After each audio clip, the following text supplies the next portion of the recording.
Olá, queridos alunos, queridas alunas da pedagogia.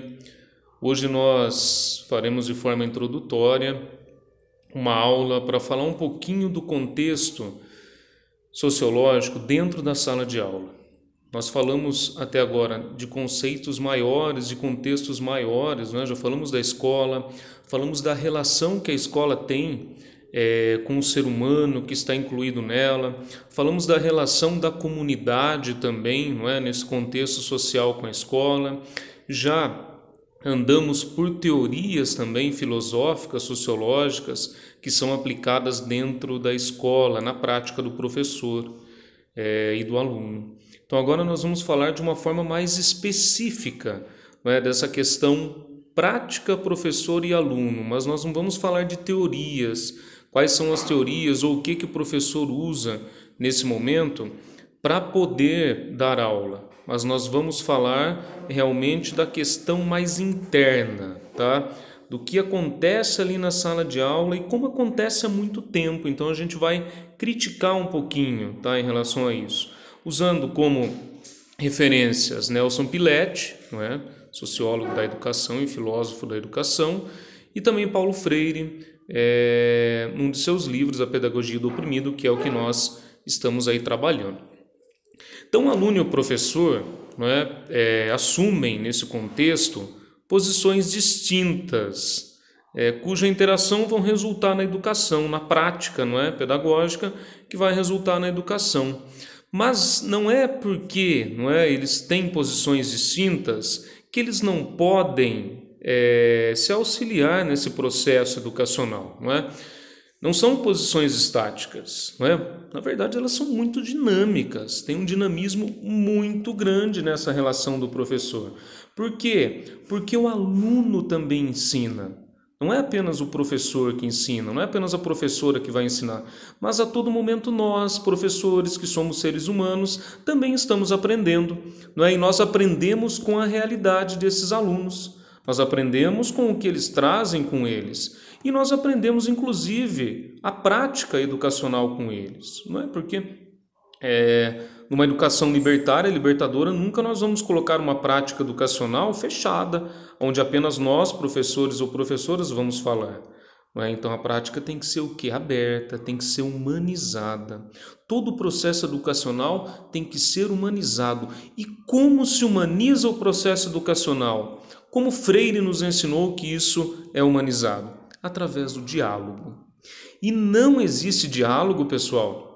Se nós voltarmos a um livro do Paulo Freire, chamado Comunicação e Extensão, quando ele vai falar da diferença de a gente comunicar algo, e quando a gente comunica algo, a gente é obrigado a abrir um diálogo. O diálogo é uma posição de igualdade. Não há um diálogo aberto, verdadeiro, se nós estamos numa posição muito maior ou se achamos que somos detentores do conhecimento. Isso não existe.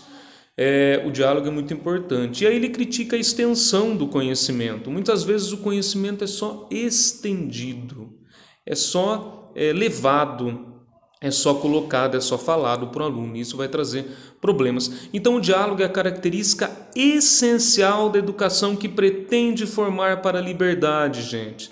Sem o diálogo não vai ter uma formação para a liberdade, porque depois o aluno e a aluna não vão dialogar também na vida deles, seja na vida profissional, seja no contexto mais pessoal, particular, tá? E com essa liberdade aí sim, esses seres humanos terão consciência cidadã. E ter consciência cidadã é uma coisa muito aprofundada. Quem tem consciência cidadã, é claro que vai olhar para o próximo, é claro que vai humanizar as suas relações, tá bom? Isso começa lá na escola. Nós temos duas condições para analisar rapidamente: a condição do aluno, então o aluno tem a sua condição, e a gente vai falar de forma crítica da condição do aluno e da condição de professor no contexto da sala de aula, tá?